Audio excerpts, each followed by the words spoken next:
Today, I have the opportunity to interview a lovely lady that is not only a domestic violence survivor, but through a series of life events, she ended up tangled up in a life of witchcraft, chaos, and drugs. And I am grateful for the opportunity to not only hear her story, but how she overcame some of her toughest times in life and blossomed on the other side. Hey girl, welcome to Girlhood. Today I get to interview a lovely lady, Miss Glenda. She flew all the way here from Texas, and I'm super excited to hear her story and share it with you guys. So come on in and join us. So I want to ask you the question that I ask most of my guests. What would you say shaped your understanding of relationships early on? Well, I was very close with my father. I mean, just super close. I was the oldest of 4 daughters, and he was there, part of my life, my daily life, for 9 years. Everywhere he went, he took me. And all of a sudden, this weekend, my parents decide to get a divorce, and he's gone. It's just completely gone out of the house. And that happened out of nowhere. Out of nowhere, no indication that there were problems. I never felt threatened that their marriage was in trouble. You know, he's gone, and my mother said they're getting a divorce. I'm 9 years old, and I didn't see him again until I was in my mid-20s. So there came a time where relationships with boys, I know that boys are, every girl's interested in boys, boyfriends, but it became an obsession where I had to have a boyfriend all the time. And so if I felt, and we're like 10, 11, 12 years old, so as soon as I felt a disinterest in a boy or their disinterest in me, I was already looking for another boyfriend. So did you continue to go from boyfriend to boyfriend all the way throughout high school? I did have some relationships that lasted longer, but yes, it was a pattern. So even though I had been with someone for 2-3 years, once we broke up, I was already literally dating again. So did you ever speak to your dad after he left? Did he call or reach out? My father came to see me the year I graduated, 1972, and I felt so distant from him. I mean, I remembered our closeness, but it angered me. My memories of my father when I was growing up angered me, and so I treated him like, I don't need you. And I even remember him as in high school. I remember telling people my father's dead. Wow. When they would ask, how your parents or whatever, my father's dead. And so I treated him like that when he came for my graduation. And so therefore he didn't stay. He stayed a few days, and then he went back to Alaska, Washington, wherever he was. Did he ever come with an explanation or any answers? I found that later in life, because that was my graduation, 1972. He came back into our lives in 1977, and he was hoping him and my mother would reconcile. So he did live with me for a few months, and that's where we had reconciliation. But that was way later when you were an adult. Yes, I was an adult. Okay. So what were your high school years like? I had an amazing group of friends. I had friendships with girls, even boys, from elementary, and then we all went to the same junior high school, and then we all went to the same high school.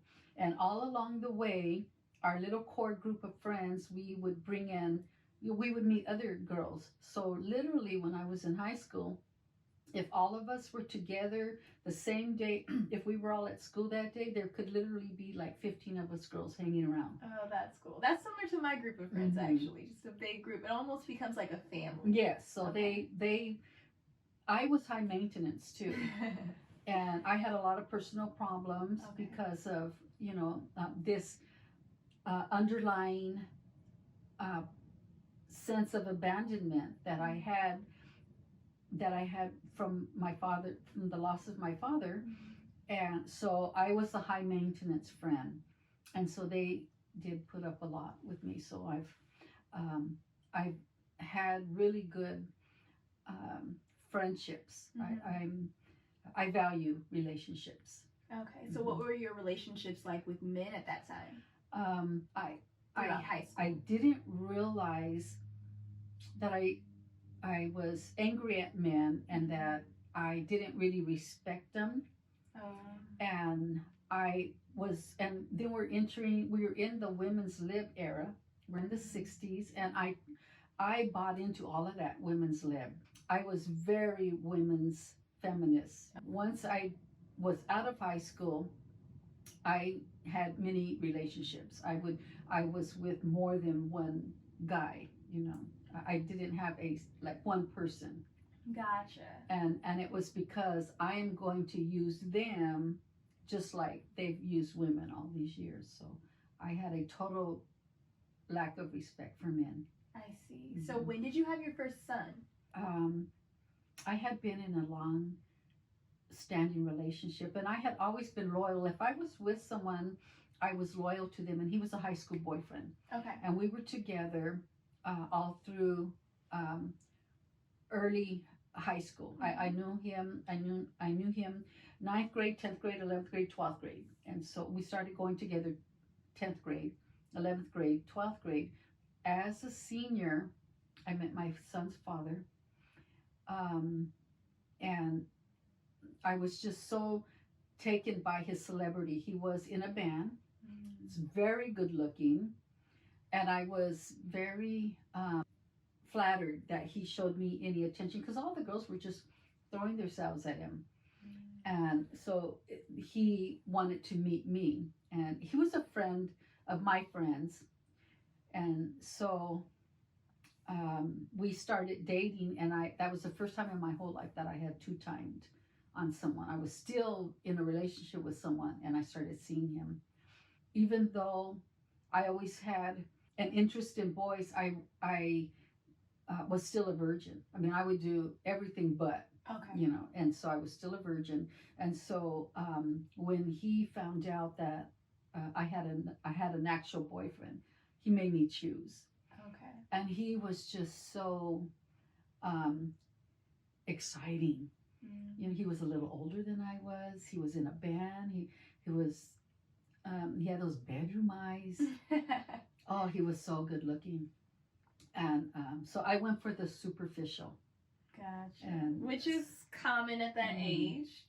And so, and this was the later part of my high school years. So we were together as I was still in school, and on the night of my prom, of course, the prom, going to the party house, and that's the first time I had sex, is when we did that. And I literally, I just was obsessed with him. Mm-hmm. And so we were together for several months, and I was too immature for him. Mm-hmm.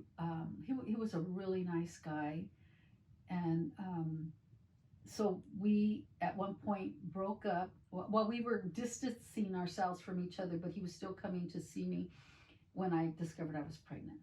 Wow. And so, like I said, we were trying to keep it together. He was still checking on me, but we lived in different cities, so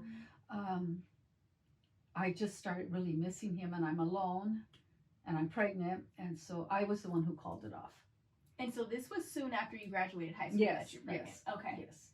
And I ended up having I graduated June of 72, and my son was born March of 73. Okay.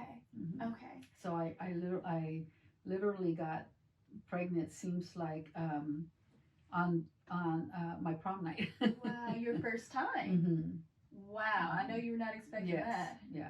Wow. So, back in the day, my mom's like, well, just have an abortion. And I don't know, I can't tell you why. I had no morality about for or against, but for some reason, I felt very protective of that child. Wow. And I was only 17, 18, so what did I know about being a parent? But I was like, no, I'm not going to have an abortion. So you knew you wanted to keep your baby? Mm-hmm. Wow. Mm-hmm. So how soon after he was born did you end up married? So I had uncles with very traditional opinions. Okay. We're Native American, and so one uncle was very vehement, like, you're used goods now. Nobody's ever gonna want you. And so I subconsciously said to myself, I even remember thinking about this. I remember thinking, I will marry the first guy that asks me. Wow. And so we had been out of school for a while. I had my son in March. One of my best friends from school, she was one of the first one of our group to get married. I was at her wedding, and he was a guest there. And so, the attraction began, and we started dating. Okay. And so we met in like the summer of 73, and we got married in November of 73. So I didn't even notice he had a drinking problem. I didn't notice he had a drug problem. I didn't notice he had short temper. I mean, he really held a lot from me. So was he older than you? He was a few months older than me, but we're the same age. So you guys are around 18, 19 yes. this time? Mm-hmm. Okay, so what was that marriage like? I had no regard for men. I had no regard for marriage. My parents got divorced. The only real marriage example that I had was my aunt and uncle, but yet my uncle was kind of mean to me, so I had, I had no regard there. And so my thinking was, oh yeah, we'll get married, and if it doesn't work out, I'll just get a divorce. Wow. And you're young. Right? Yeah, I mean, marriage meant nothing to me. The vow, none of that meant nothing to me. And so within a few weeks, we had our first argument, and I said something like, "I wish I never married you." And he picked me up and he threw me across the room. And I don't want to say I broke my tailbone, but I injured my tailbone, and it's been like a recurring mild injury that I've carried all these years. Was that first impact where my tailbone could have been broken, but when my back hurts, that's the first place that hurts, is that area. Wow. So that began the spiral of being abused. And when he realized that I didn't really love him, that I didn't really respect him or have a regard for him or men in general, then it accelerated. Yes, he took out every frustration out on me. He treasured our daughter. We had a son together. I had my son out of wedlock. We had a son together. We had a daughter together, 13 months apart. And he treasured our daughter, and he spoiled her rotten. And she was a real pill. She was very strong-willed, real hard to handle. But I was not going to let her be like that. And so I was constantly disciplining her, constantly correcting her. And when he would come home, she would rat me out, and I would get beat up. But I was like, that's okay. I'm not going to let her be that way. Wow. And we've now that we're older, my daughter and I, we have a wonderful relationship. That's good. Wonderful. And I'm sure that was really hard at the time, though. I was trapped in this marriage, because what I thought I could easily just get out of, it's like, oh, we'll just get a divorce. He held me prisoner for all those years. We were married for 10 years, and I was literally in prison with him. The more that I tried to get away, the more violent he got, and the more tension there was in our household. My young daughter was acting out, and so she was taking a lot of my attention. So were you working at this time, or were you a stay-at-home mom? Did you have any sort of outlet during the day? I was working full-time. I had actually just started working full-time, so I was on the bottom rung of a career path. And I met this woman who had such a traumatic experience in her life, and we would work together, and she would be crying. Sometimes she would cry softly, but for the most part, she exuded such love and peace. And I heard her story. So I was baffled by this. And so one time we're working together in the back room of the bank, and I said, I heard, this about you, but you don't seem to me to be broken or hurting. And I said, I see you cry sometimes, but how can that be? I could not reconcile that in my mind. And she started telling me about her relationship with God. And I had never had a relationship with God, and the one that I thought I had left me disillusioned. I see.